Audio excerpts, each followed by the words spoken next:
Salamat po sa amo ang mga family, relatives, coming all over. Akong Uncle Jim, o iyang asawa sa titids, all the way from Zamboanga. Di gyud mapugnan. Mahatod gyud daw sila kay Lola. Salamat kayo, Uncle Auntie. Salamat sa among family, kina Janet, travel from Bukidnon, among mga family sa CDO, all the way, drive, way pahuway. Salamat kayo. Among mga relatives nga duol, friends, mga churchmates ni Lula. Salamat kayo for taking the time. Si Lula, physical lang yun ang ni-give up, di naka-visit og church. Pero ang iyang kuan, ang iyang heart o ganyang mind, always yun na ang Ginoo. Salamat sa Southern Baptist Church na ni Lula. Lastly, salamat kayo Lula. Salamat sa imong time sa apo.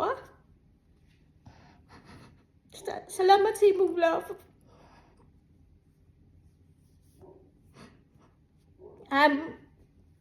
Usay ma-misunderstood ka nila, but hey, matod pa nila. Love moves in a mysterious ways. Kabalukutan na nimong gibuhat. Imong gugma para sa amo. Salamat sa mga words of wisdom. Mga stories, Bible story, giyera.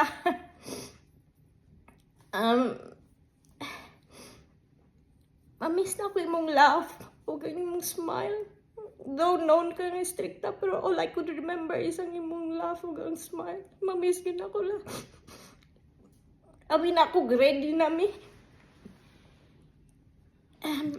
Kumbaga, gibalik-balik na ako sa akong mind, gi-anticipate na ako, pero sakit lang gyapon na. Wala na ka, labi na ugma, maghunaw na ako, ihatod naman di ay ka.